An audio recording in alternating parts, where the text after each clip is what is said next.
আমাদেরকে যারা গালিগালাজ করবেন তাদের বিরুদ্ধে 3 দফা কর্মসূচি আমিরে জামাত ঘোষণা করেছেন। নাম্বার 1, তাদের জন্য দোয়া করব আমরা। নাম্বার 2, তাদের প্রত্যেকটা গালির জবাবে একটা ভালো কাজ দিয়ে আমরা প্রদর্শন করব। তাদের প্রত্যেকটা গালির জবাবে আমরা গণমানুষের কাছে ভালো কথা, ভালো আচরণ দিয়ে তার জবাব দেওয়ার জন্য চেষ্টা করব।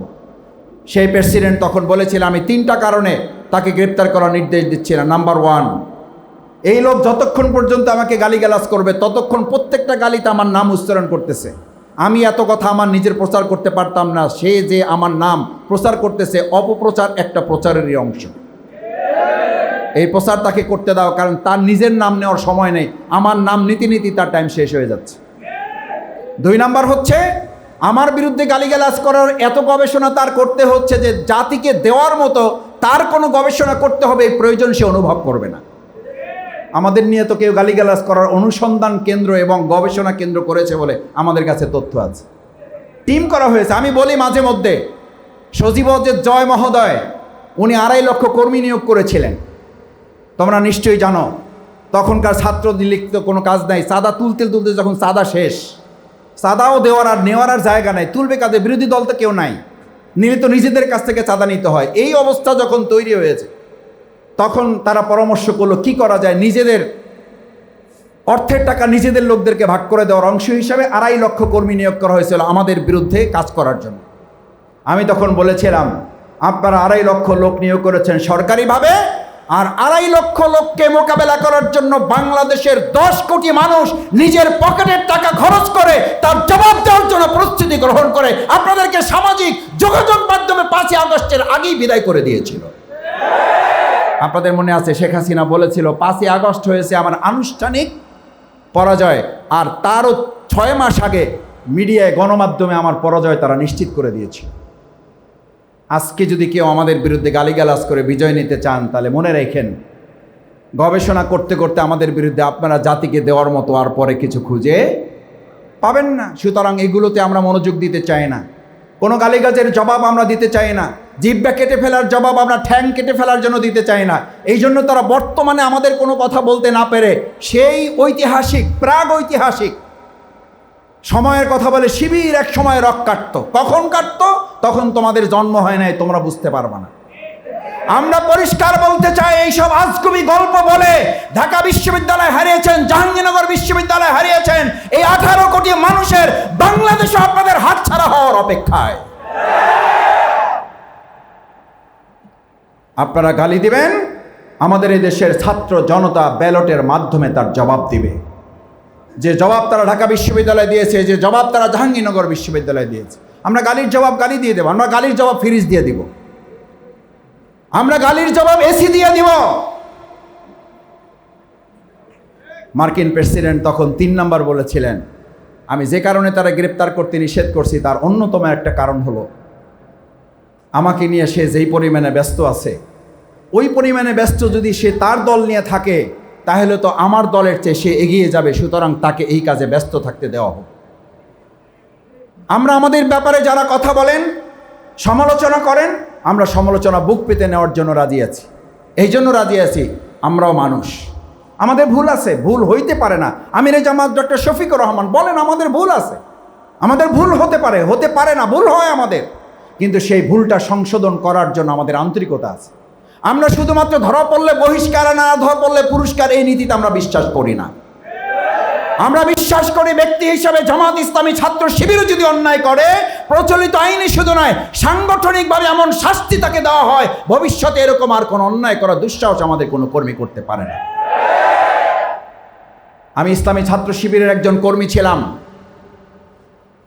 পরীক্ষায় নকল করে নাই, শুধু আরেকজনের খাতা দেখে লিখে এসেছে, আরেকজনের খাতার দিকে তাকিয়েছে, এইটুকু অন্যায় করেছে সে।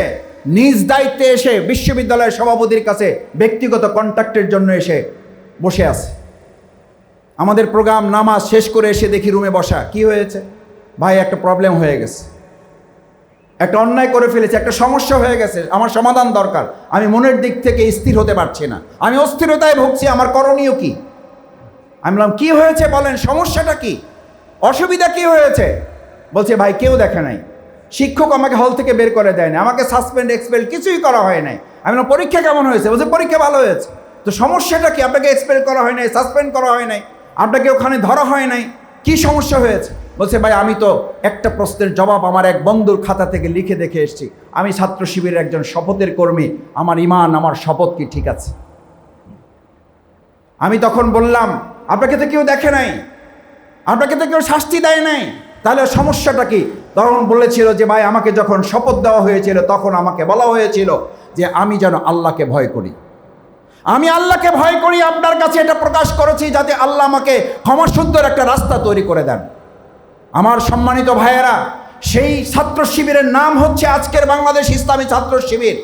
সুতরাং বাংলাদেশ ইসলামী ছাত্র শিবির সেই ছোট্ট অন্যায়টাকে, যে আমি আমার এক বন্ধুর খাতার কিছু লাইন দেখে লিখে ফেলেছি, এই অন্যায় থেকে বাঁচার উপায়টা কি? আমরা তখন তাকে বলেছিলাম সাংগঠনিকভাবে আপনার ব্যাপারে আমরা পদক্ষেপ নিয়ে আপনাকে জানানো হবে। বলছে না, তাতেও আমি এত তৃপ্তি পাচ্ছি না, আমি আল্লাহর কাছে ক্ষমা চাই, আমি তার জন্য কি করতে পারি? আমরা তখন তাকে কিছু পথ বাতলিয়ে দিয়েছি, আমরা সাংগঠনিকভাবে তাকে পরিশুদ্ধ করার সুযোগ দিয়েছি। বাংলাদেশ জামাত ইসলামী ইসলামী ছাত্র শিবির শুধু প্রচলিত আইনি একজন মানুষকে বহিষ্কার কিংবা তিরস্কার করে আমরা সংশোধন করি না, সংশোধনের সাংগঠনিক প্রক্রিয়া রাখা হয়েছে। সংশোধনের সাংগঠনিক পদ্ধতির বাইরেও আমরা তাকে আত্মশুদ্ধির ব্যবস্থা করে রেখেছি। আল্লাহ তাআলা প্রদত্ত বিধানের আলোকে তাকে সংশোধনের প্রক্রিয়ার ব্যবস্থা করে রাখা হয়েছে। সেই জন্য সম্মানিত ভাইয়েরা, আমরা আমাদের এই জনগোষ্ঠীকে সংশোধন করে করে আমাদের প্রিয় মাতৃভূমি বাংলাদেশকে বা দুর্নীতি মুক্ত একটা বাংলাদেশ করার জন্য প্রত্যয় ব্যক্ত করেছি।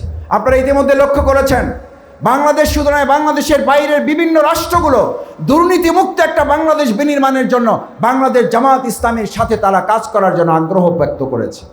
আমরা আশা করি বাংলাদেশ জামাত ইসলামী শুধু ঢাকা মহানগরী দক্ষিণে নয়, বাংলাদেশ জামাত ইসলামী শুধু ঢাকা 5 আসনে নয়, বাংলাদেশ জামাত ইসলামী 18 কোটি মানুষের এই 56,000 বর্গমাইলের প্রত্যেকটা ইঞ্চি মাটি ন্যায় ইনসাফের ভিত্তিতে দুর্নীতিমুক্ত বাংলাদেশ বিনির্মাণের জন্য ঢাকা 5 আসনে জনাব কামাল হোসেনের নেতৃত্বে আমরা আমাদের ছাত্র জনতাকে নিয়ে এই যাত্রাবাড়ি থেকে, যেখানে বাংলাদেশ থেকে অন্যান্য জায়গাগুলোকে ব্যারিকেড দিয়ে বিচ্ছিন্ন করে ফ্যাসিস্ট সরকারের পতন ঘটানো হয়েছিল, অসংখ্য শহীদের রক্তের দাগ যে যাত্রাবাড়ি অঞ্চলে আছে, সেই শহীদের রক্তে ভেজা যাত্রাবাড়ি অঞ্চলে উই ওয়ান্ট জাস্টিসের স্লোগান বিজয় করার জন্য ছাত্র জনতা আমরা ঘরে ঘরে মানুষের কাছে গিয়ে ন্যায় ইনসাফ উই ওয়ান্ট জাস্টিসের স্লোগান বিজয় করার জন্য কি রাজি আছি সবাই ইনশাআল্লাহ?